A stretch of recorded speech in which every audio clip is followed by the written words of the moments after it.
Well, hello there. If you're new, welcome. My name is Angelica Torres. I'm a developer advocate here at Dolby IO. If you're not, then thank you for coming back. In this special edition, we're actually going to be talking about our newest release, so the Unity and Unreal plugins into the virtual world. And they're pretty cool, actually. We have two for you. The first one being real-time streaming, which is actually allowing you to stream something into the experience as well as stream something out of the experience. So for more context, let's say that I have a video running in my iPhone or something more high-end, and I can actually apply it as a material into any game object. So whether it be a cylinder, into a planner, it actually wraps around and takes the form of that specific object. And then the other experience being the streaming out. So let's say some people might not actually want a headset and might still want to experience the entire viewing. You might actually be able to host that into a viewer path player that we have, and then have people just walk through it without having to wear anything. So, or if you built an experience like a museum and somebody wants to play around with it, people just love watching people. And this could be another great segue. The other plugin that we actually created is actually real-time streaming spatial chat. We all know spatial audio. Well, spatial chat is the ability to communicate with somebody powered by that technology in itself.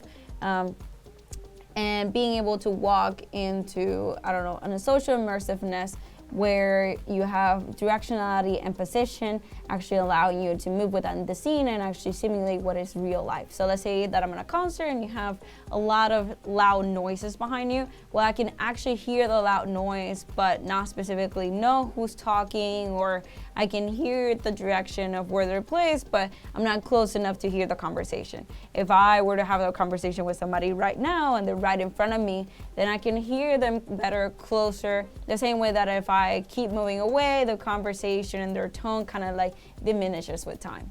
And so in this video, I'm actually going to be showing you first how to install in the package manager our real-time streaming. We're going to be doing a separate video for the spatial chat one. So let's get started, I guess.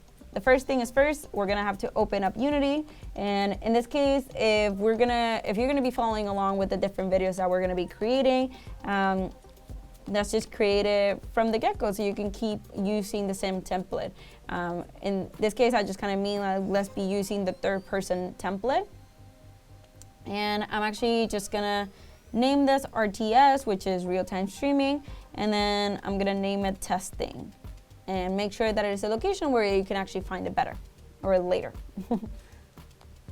So I'm gonna create the project. Might take a few seconds just because it's downloading a whole new template. So in the meantime, I'm actually gonna go into Google and then open up the GitHub link. It's actually, I'm gonna provide it in the description so you don't have to worry about it, but just for the sake of this video, I'm just gonna pull it up, and here it is, our GitHub link for the real-time streaming plugin. If you go in here in the drop-down of code, you can actually see the HTTPS, which is what we're gonna be needing when we go into the package manager. It's gonna take a few seconds here to fully load. I think this would also be a good segue to set up our Dolby IO account. If you actually haven't done it yet, we give you 50 gigabytes to start out for free, which is great, more than enough to do this whole thing that we're doing. Same thing with the spatial chat. So I'm just gonna go in and log in with my credentials here. And because we're gonna be using streaming, I'm gonna make sure I'm in the streaming area, okay? Still importing, so we're just gonna wait it out. Okay, I think it fully loaded up. Great. So this is actually our playground scene. And in this case, we're gonna be focusing on our sample scene, so we're not gonna be mostly talking about this. But if you were to click play, you actually have the same mechanisms as you would in a video game. So forward would be with the arrow keys. If I go shift, I start running. And this is actually a pretty great example that Unity has provided. And it'll be perfect for the next following videos that we're gonna be doing. So I'm gonna stop the experience. And the first thing is first, I'm actually gonna go into Window. In Window, I'm gonna click Package Manager. And from there, you're gonna be seeing this plus arrow, this plus button at the top. I'm gonna click on it, and it says add package from a Git URL.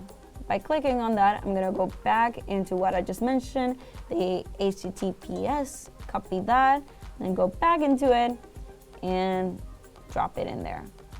Voila. You're gonna be seeing a very particular name, which is Millicast. Many of you might be wondering, if you don't know about it, why is it called Millicast if I'm just talking about Dolby IO? Well, Millicast is actually the technology that is powering our real-time streaming. It got acquired a few years ago, and so now they're part of the Dolby family.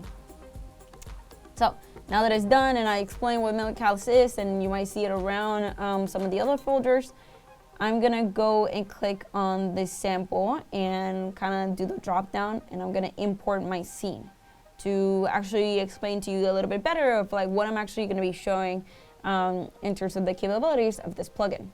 So I've imported it in, and this has created a folder within your sample folder. So sample, Millicast, 1.1 version, and then it's gonna say reference sample scene.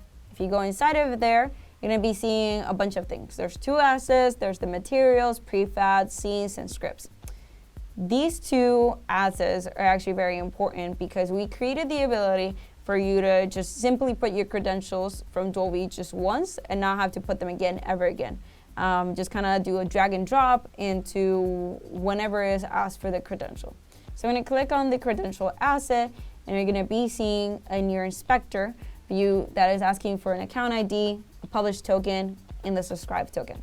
So now this is the perfect time when we go back into our Dolby IO dashboard and we start creating a stream token. So I'm going to create a token. I'm going to call it testing RTS, right? For better practice in terms of when you're creating other components and just utilizing again the same stream token, it's better to just have it in allow any stream name. And the reason being is that you're able to type in any type of name, and just the token in itself is going to identify that you're using that publishing token's information, and the name is now allocated to that one specifically. And so this wildcard solution allows you to be like reusing it many times instead of having to create a stream token for each one of them. So I'm gonna allow this capability, and I am actually gonna be showing how to do with the subscribe tokens. I'm gonna click the secure viewer, and this is gonna have me require a token. So I'm gonna confirm it, and then if I go in there, now we actually recently redid our dashboard, so you're going to be seeing now a lot of the information organized by what is actually needed. And so from the get-go, I can see my token ID and account ID of my publishing token. So I'm going to copy those into my Unity credentials. So click here for the publishing token, copy pasting them. And now I mentioned I was going to do subscribe. So I'm going to go over here in the subscribe tokens tab, navigate over there, and I'm going to create a new subscribe token. I'm going to name it Unity Credentials Testing. You can name it whatever you like. And then because we made our stream token be a wildcard, I'm actually going to have to allow it to be a wildcard because you won't see it showing up, right? It would have been the first one here. It's not there. So I'm going to click over here because it has to match the fact that you are able to select any type of name. So your stream token has to be able to detect that you're allowing any type of name. So I'm going to confirm this. And then if I go inside of it, I'm actually going to be seeing the token information.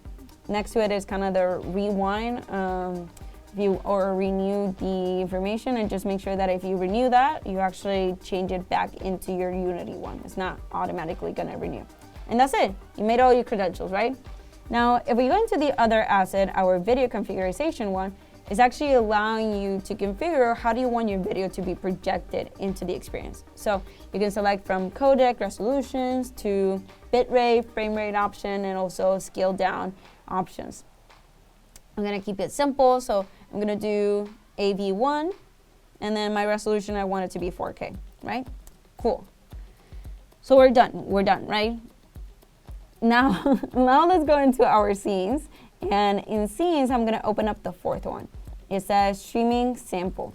And then the streaming sample is gonna show up and it's gonna say like TMP importer, just click yes in both of them and import the essentials as well as the examples and the extras. It's just something that we created into the experience, not anything dangerous that you're going to be downloaded into your Unity. Cool. I'm going to close that window down. And then if I go into my scene, you're actually going to be able to see what it is, a cube, a floating cube, and then 2 screens right here. If I go around them and move, it's almost like a scene that is going to be activated once I publish the scene and also subscribe to the scene. So first things first, I'm going to go into my stream canvas. In my stream canvas, I'm going to close down all these, and you're going to be seeing the streaming sample script. It's going to be asking for a stream name. And what did I just say? You can just select any type of name. For me, I'm just going to call it RTS Unity. And all the settings have already been preset just because this is a sample, but if I were to walk through them, the camera is just kind of like the camera within the experience that you kind of want to be focusing on the experience that you're trying to stream. Same thing for the audio. What type of audio is it coming to you from? Credentials is similarly, you can just like drag and drop this into the experience. So now it knows that it's your account and your stream token. And the similar thing, we can explain these later on. And then for examples that we do for the subscribe, the publish button, and the subscribe button. So if I click play, I'm actually going to be seeing this sort of thing. So I'm going to change my game perspective so I can actually click the buttons in itself. So I'm going to do a simulator, and I'm going to do the iPad 5th generation. I'm going to rotate it so I can actually see it, and then scale it so I can get closer to it. And if I click publish, I'm publishing the experience. Cool. So the video that I'm doing a video from the camera that was behind my cube, right? If I click in here, which is my subscribe, voila. We're now subscribing into the experience of the camera that I just started projecting out. And to make this all full circle, if I actually go, you can hear the sound and everything, right? If I go back into my Dolby IO dashboard and I click on the token that I created, so testing RTS, I can actually go back into my playback tab, and there's going to be a hosted player path. If I copy that and I open a new tab and paste that in, it's going to require your published name and then also your subscribe token. So my subscribe token, we already know which one it is. If I go back into my subscribe token and open up the latest token that I created, I can copy it there and then substitute this, right? Because this is a secure viewer. And then my published name is gonna be the one that I made. So RTS line Unity. If I copy that and make sure to substitute that into my viewer, I can now go to the experience, and voila! It's actually, I was streaming the entire thing. I can unmute this, and it would actually now is playing the sound, and as you can see, I am subscribed to the experience both inside the world and outside the world, because as you can see, there's 2 people in the experience. I'm just gonna mute this so you don't have to hear the sound of the water be double, but that's pretty much it. That's kind of the how the sample of this works. If I actually stop the experience, boom, it's not live anymore. And that is why the subscribe one actually just stopped working. So I'm gonna stop here for a second and just kind of let us enjoy the success of that. I think the other cool thing that if we wanted to do, actually go to the last example that we provide here. So the video configuration example. And this is more giving you, I'm gonna save it up, right? This is more giving you the capability of adding a specific video resolution, a specific type of video. What is the bit rate, the frame rate? Kind of give you the same type of experience. It's just kind of letting you have a visual drop down of what it would be like if you didn't change your video configuration asset. In the next video, we're actually going to be focusing on what it would be like to do a no-code solution of this by dropping it into a specific material and also projecting out your entire experience from the perspective of the third-person character. Thank you for joining, and I'll see you next time.